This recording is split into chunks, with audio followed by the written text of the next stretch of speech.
निर्मला अध्याय 5। निर्मला का विवाह हो गया, ससुराल आ गई।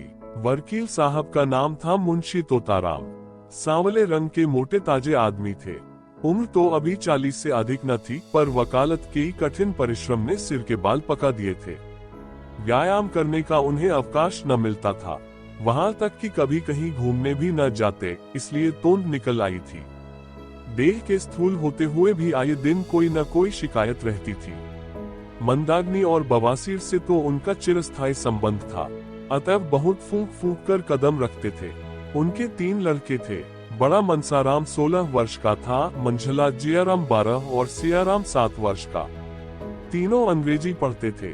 घर में वकील साहब की विधवा बहन के सिवा और कोई औरत न थी, वही घर की मालकिन थी। उनका नाम था रुक्मणी और अवस्था 50 के ऊपर थी। ससुराल में कोई न था, स्थायी रीति से यही रहती थी। तोताराम दंपत्ति विज्ञान में कुशल थे। निर्मला के प्रसन्न रखने के लिए उनमें जो स्वाभाविक कमी थी, उसे वह उपहारों से पूरी करना चाहते थे। यद्यपि वह बहुत ही मितव्ययी पुरुष थे, पर निर्मला के लिए कोई न कोई तोहफा रोज लाया करते। मौके पर धन की परवाह न करते थे। लड़के के लिए थोड़ा द्रढ़ आता था, पर निर्मला के लिए मेवे, मुरब्बे, मिठाइयाँ, किसी चीज की कमी न थी। अपनी जिंदगी में कभी सैर तमाशे देखने न गए थे, पर अब तागतियों में निर्मला को सिनेमा, सर्कस, थिएटर दिखाने ले जाते थे। अपने बहुमूल्य समय का थोड़ा सा हिस्सा उसके साथ बैठकर ग्रामोफोन बजाने में व्यतीत किया करते थे।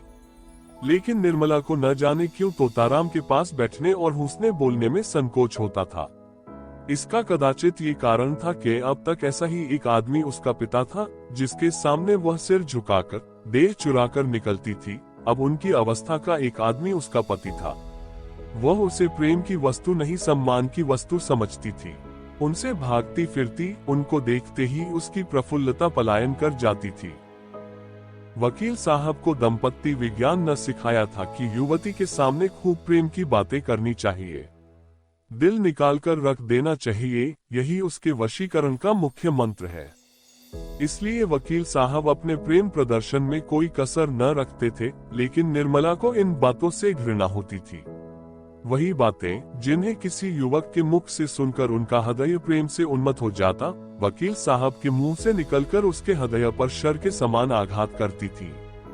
उनमें रस न था, उल्लास न था, उन्माद न था, हृदय न था, केवल बनावट थी, धोखा था और शुष्क नीरस शब्दाडंबर। उसे इत्र और तेल बुरा न लगता, सैर तमाशे बुरे न लगते, बनाव श्रृंगार भी बुरा न लगता था। बुरा लगता था तो केवल तोताराम के पास बैठना। वह अपना रूप और यौवन उन्हें न दिखाना चाहती थी, क्योंकि वहां देखने वाली आंखें न थी। वह उन्हें इन रसों का आस्वादन लेने योग्य न समझती थी। कली प्रभात समीर ही के स्पर्श से खिलती है, दोनों में समान सारस्य है। निर्मला के लिए वह प्रभात समीर कहाँ था। पहला महीना गुजरते ही तोताराम ने निर्मला को अपना खजांची बना लिया। कचहरी से आकर दिन भर की कमाई उसे दे देते। उनका ख्याल था कि निर्मला इन रूपों को देखकर फूली न समाएगी। निर्मला बड़े शौक से इस पद का काम अंजाम देती। एक एक पैसे का हिसाब लिखती। अगर कभी रुपए कम मिलते तो पूछती आज कम क्यों है। गृहस्थी के संबंध में उनसे खूब बातें करती। इन्हीं बातों के लायक वह उनको समझती थी। ज्यों ही कोई विनोद की बात उनके मुंह से निकल जाती, उसका मुख खित्म हो जाता था। निर्मला जब वस्त्राभूषणों से अलंकृत होकर आईने के सामने खड़ी होती और उसमें अपने सौंदर्य की सुषमापूर्ण आभा देखती, तो उसका हृदय एक सतृष्ण कामना से तड़प उठता था। उस वक्त उसके हृदय में एक ज्वाला सी उठती। मन में आता इस घर में आग लगा दूं। अपनी माता पर क्रोध आता, पर सबसे अधिक क्रोध बेचारे निरपराध तोताराम पर आता। वह सदैव इस ताप से जला करती। बांका सवार लद्रट्र टट्टू पर सवार होना कब पसंद करेगा, चाहे उसे पैदल ही क्यों न चलना पड़े। निर्मला की दशा उसी बांके सवार की सी थी। वो उस पर सवार होकर उड़ना चाहती थी, उस उल्लासमय विद्युत गति का आनंद उठाना चाहती थी। तट के हिनहिनाने और कनौतियां खड़ी करने से क्या आशा होती। संभव था कि बच्चों के साथ हंसने खेलने से वह अपनी दशा को थोड़ी देर के लिए भूल जाती, कुछ मनहरा हो जाता, लेकिन रुक्मणी देवी लड़कों को उसके पास फटकने तक न देती, मानो वह कोई पिशाचिनी है जो उन्हें निगल जाएगी। रुक्मणी देवी का स्वभाव सारे संसार से निराला था। ये पता लगाना कठिन था कि वह किस बात से खुश होती थी और किस बात से नाराज। एक बार जिस बात से खुश हो जाती थी, दूसरी बार उसी बात से जल जाती थी। अगर निर्मला अपने कमरे में बैठी रहती तो कहती कि न जाने कहाँ की मनहुसन है। अगर वह कोठे पर चढ़ जाती या महरियों से बातें करती तो छाती पीटने लगती, न लाज है न शर्म, निगोड़ी ने हया भून खाए। अब क्या कुछ दिनों में बाजार में नाचेगी। जब से वकील साहब ने निर्मला के हाथ में रुके पैसे देने शुरू किए, रुक्मणी उसकी आलोचना करने पर आरूढ़ हो गई। उन्हें मालूम होता था कि अब प्रलय होने में बहुत थोड़ी कसर रह गई है। लड़कों को बार बार पैसों की जरूरत पड़ती। जब तक खुद स्वामिनी थी उन्हें बहला दिया करती थी, अब सीधे निर्मला के पास भेज देती। निर्मला को लड़कों के चटोरापन अच्छा न लगता था, कभी कभी पैसे देने से इनकार कर देती। रुक्मणी को अपने बागबान सर करने का अवसर मिल जाता। अब तो मालकिन हुई है, लड़के काहे को जिएंगे। बिना माँ के बच्चे को कौन पूछे। रूपों की मिठाइयाँ खा जाते थे, अब धेले धेले को तरसते हैं। निर्मला अगर चिढ़कर किसी दिन बिना कुछ पूछे ताछे पैसे दे देती तो देवी जी उसकी दूसरी ही आलोचना करती, इन्हें क्या लड़के मरे या जिए, इनकी बला से माँ के बिना कौन समझाए कि बेटा बहुत मिठाइयाँ मत खाओ, आई गई तो मेरे सिर जाएगी, इन्हें क्या।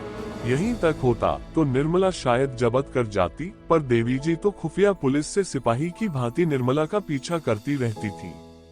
अगर वह कोठे पर खड़ी है तो अवश्य ही किसी पर निगाह डाल रही होगी, महरी से बातें करती है तो अवश्य ही उनकी निंदा करती होगी, बाजार से कुछ मंगवाती है तो अवश्य कोई विलास वस्तु होगी। ये बराबर उसके पत्र पढ़ने की चेष्टा किया करती, छिप छिप कर बातें सुना करती। निर्मला उनकी दोधरी तलवार से कांपती रहती थी, यहाँ तक कि उसने एक दिन पति से कहा, आप जरा जीजी को समझा दीजिए क्यों मेरे पीछे पड़ रहती हैं। तोताराम ने तेज होकर कहा, तुम्हें कुछ कहा है क्या? रोज ही कहती हैं, बात मुंह से निकालना मुश्किल है। अगर उन्हें इस बात की जलन हो कि यह मालकिन क्यों बनी हुई है तो आप उन्हीं को रुपए पैसे दीजिए, मुझे न चाहिए यही मालकिन बनी रहे। मैं तो केवल इतना चाहती हूँ कि कोई मुझे ताने महने न दिया करे। ये कहते कहते निर्मला की आंखों से आंसू बहने लगे। तोताराम को अपना रेम दिखाने का ये बहुत ही अच्छा मौका मिला।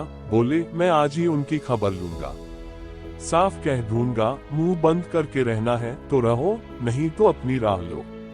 इस घर की स्वामिनी वह नहीं है, तुम हो। वह केवल तुम्हारी सहायता के लिए है। अगर सहायता करने के बदले तुम्हें दिक करती है तो उनके यहाँ रहने की जरूरत नहीं। मैंने सोचा था कि विधवा है, अनाथ है, पाव भर आटा खाएगी, पड़ी रहेंगी। जब और नौकर चाकर खा रहे हैं तो वह तो अपनी बहन ही है। लड़कों की देखभाल के लिए एक औरत की जरूरत भी थी, रख लिया, लेकिन इसके यह माने नहीं है वह तुम्हारे ऊपर शासन करे। निर्मला ने फिर कहा, लड़कों को सिखा देती है कि जाकर माँ से पैसे मांगे, कभी कुछ कभी कुछ। लड़के आकर मेरी जान खाते हैं, घड़ी भर लेटना मुश्किल हो जाता है। डांटती हूँ तो वह आंखें लाल पीली करके दौड़ती है। मुझे समझती है कि लड़कों को देखकर जलती है। ईश्वर जानते होंगे कि मैं बच्चों को कितना प्यार करती हूँ। आखिर मेरे ही बच्चे तो हैं, मुझे उनसे क्यों जलन होने लगी। तोताराम क्रोध से कांप उठे। बोल, तुम्हें जो लड़का दिख करे उसे पीट दिया करो। मैं भी देखता हूँ कि लौंडे शरीर हो गए हैं। मनसाराम को तो मैं बोर्डिंग हाउस में भेज दूंगा, बाकी दोनों को तो आज ही ठीक किए देता हूँ। उस वक्त तोताराम कचहरी जा रहे थे, डांट डपट करने का मौका न था, लेकिन कचहरी से लौटते ही उन्होंने घर में रुक्मणी से कहा, क्यों बहन, तुम्हें इस घर में रहना है या नहीं? अगर रहना है शांत होकर रहो, यह क्या कि दूसरों का रहना मुश्किल कर दो। रुक्मणी समझ गई कि बहू ने अपना वार किया, पर वह दबने वाली औरत न थी। एक तो उम्र में बड़ी, तिस पर इसी घर की सेवा में जिंदगी काट दी थी। किसकी मजाल थी कि उन्हें बेदखल कर दे। उन्हें भाई की इस क्षुद्रता पर आश्चर्य हुआ। बोली, तो क्या लौड़ी बनाकर रखेंगे? लौड़ी बनकर रहना है तो इस घर की लौड़ी न बनूंगी। अगर तुम्हारी यह इच्छा हो कि घर में कोई आग लगा दे और मैं खड़ी देखा करूं, किसी को बेरा चलते देखूं, तो चुप साध लम, जो जिसके मन में आए करे, मैं मिट्टी की देवी बनी रहूं, तो यह मुझसे न होगा। ये हुआ क्या जो तुम इतना आपे से बाहर हो रहे हो। निकल गई सारी बुधरिमानी। कल की लौंडिया चोटी पकड़कर नचाने लगी। कुछ पूछना न ताचना, बस उसने तार खींचा और तुम काठ के सिपाही की तरह तलवार निकालकर खड़े हो गए। उद्धरण चिन्ह। तोता, सुनता हूँ कि तुम हमेशा खुच निकालती रहती हो, बात बात पर ताने देती हो। अगर कुछ सीख देनी हो तो उसे प्यार से, मीठे शब्दों में देनी चाहिए। तानों से सीख मिलने के बदले उल्टा और जी जलने लगता है। रुक्मणी, तो तुम्हारी यह मर्जी है कि किसी बात में न बोलूं, यही सही, किंतु फिर यह न कहना कि तुम घर में बैठी थी, क्यों नहीं सलाह दी। जब मेरी बातें जहर लगती हैं तो मुझे क्या कुत्ते ने काटा है जो बोलूं। मसल है ना तो खेती बहुरियों घर, मैं भी देखम बहुरिया कैसे कर चलाती है। इतने में सियाराम और जियाराम स्कूल से आ गए। आते ही आते दोनों बुआरजी के पास जाकर खाने को मांगने लगे। रुक्मणी ने कहा, जाकर अपनी नई अम्मा से क्यों नहीं मांगते, मुझे बोलने का हुक्म नहीं है। तोता, अगर तुम लोगों ने उस घर में कदम रखा तो टांग तोड़ दूंगा। बदमाशी पर कमर बांधी है। जियाराम जरा शोक था, बोला, उनको तो आप कुछ नहीं कहते, हम ही को धमकाते हैं, कभी पैसे नहीं देती। सियाराम ने इस कथन का अनुमोदन किया। कहती है, मुझे दिक करोगे तो कान काट लूंगी। कहती है कि नहीं जिया। निर्मला अपने कमरे से बोली, मैंने कब कहा था कि तुम्हारे कान काट लूंगी, अभी से झूठ बोलने लगे। इतना सुनना था कि तोताराम ने सियाराम के दोनों कान पकड़कर उठा लिया। लड़का जोर से चीख मारकर रोने लगा। रुक्मणी ने दौड़कर बच्चे को मुंशी जी के हाथ से छुड़ा लिया और बोली, बस रहने भी दो, क्या बच्चे को मार डालोगे। हाय हाय, कान लाल हो गया। सच कहा है, नई बीवी पाकर आदमी अंधा हो जाता है। अभी से यह हाल है तो इस घर के भगवान ही मालिक हैं। निर्मला अपनी विजय पर मन ही मन प्रसन्न हो रही थी, लेकिन जब मुंशी जी ने बच्चे का कान पकड़कर उठा लिया तो उससे न रहा गया। छुड़ाने को दौड़ी, पर रुक्मणी पहले ही पहुंच गई थी। बोली, पहले आग लगा दी, अब बुझाने दौड़ी हो। जब अपने लड़के होंगे तब आंखें खुलेंगी, पराई पीर क्या जानो। निर्मला, खड़े तो हैं, पूछ लो ना, मैंने क्या आग लगा दी। मैंने इतना ही कहा था कि लड़के मुझे पैसों के लिए बार बार दिख करते हैं, इसके सिवाय जो मेरे मुंह से कुछ निकला हो तो मेरे आंखें फूट जाएं। तोता, मैं खुद इन लौंडों की शरारत देखा करता हूँ, अंधा थोड़े ही हूँ। तीनों जिद्दी और शरीर हो गए हैं। बड़े मियाँ को तो मैं आज ही हॉस्टल में भेजता हूँ। रुक्मणी, अब तक तुम्हें इनकी कोई शरारत न सूझी थी, आज आंखें क्यों इतनी तेज हो गईं? तोताराम, तुम ही न इन्हें इतना शोक कर रखा है। रुक्मणी, तो मैं ही विष की गांठ हूँ, मेरे ही कारण तुम्हारा घर चौपट हो रहा है। लो मैं जाती हूँ, तुम्हारे लड़के हैं, मारो चाहे काटो, न बोलूंगी। ये कहकर वह वहां से चली गई। निर्मला बच्चे को रोते देखकर विह्वल हो उठी। उसने उसे छाती से लगा लिया और गोद में लिए हुए अपने कमरे में लाकर उसे चुमकारने लगी, लेकिन बालक और भी सिसक सिसक कर रोने लगा। उसका अबोध हृदय इस प्यार में वह मात्र स्नेह न पाता था जिससे देव ने उसे वंचित कर दिया था। ये वात्सल्य न था, केवल दया थी। ये वह वस्तु थी जिस पर उसका कोई अधिकार न था, जो केवल भिक्षा के रूप में उसे दी जा रही थी। पिता ने पहले भी एक बार मारा था जब उसकी माँ जीवित थी, लेकिन तब उसकी माँ उसे छाती से लगाकर रोती न थी। वह अप्रसन्न होकर उससे बोलना छोड़ देती, यहाँ तक कि वह स्वयं थोड़ी ही देर के बाद कुछ भूलकर फिर माता के पास दौड़ा जाता था। शरारत के लिए सजा पाना तो उसकी समझ में आता था, लेकिन मार खाने पर चुमकारा जाना उसकी समझ में न आता था। मात्र प्रेम में कठोरता होती थी, लेकिन मूढ़ता से मिली हुई। इस प्रेम में करुणा थी, पर वह कठोरता न थी जो आत्मीयता का गुप्त संदेश है।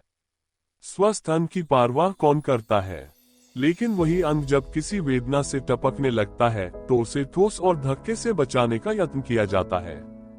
निर्मला का करुण रुदन बालक को उसके अनाथ होने की सूचना दे रहा था। वह बड़ी देर तक निर्मला की गोद में बैठा रोता रहा और रोते रोते सो गया। निर्मला ने उसे चारपाई पर सुलाना चाहा, तो बालक ने सुषुप्तावस्था में अपनी दोनों कोमल बाहें उसकी गर्दन में डाल दी और ऐसा चिपट गया मानो नीचे कोई गड़ा हो।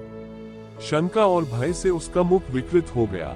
निर्मला ने फिर बालक को गोद में उठा लिया, चारपाई पर न सुला सरकी। इस समय बालक को गोद में लिए हुए उसे वह तुष्टि हो रही थी जो अब तक कभी न हुई थी। आज पहली बार उसे आत्मवेदना हुई जिसके न आंख नहीं खुलती। अपना कर्तव्य मार्ग नहीं समझता, वह मार्ग अब दिखाई देने लगा। दोस्तों, उपन्यास को आगे सुनिए अध्याय 6 में।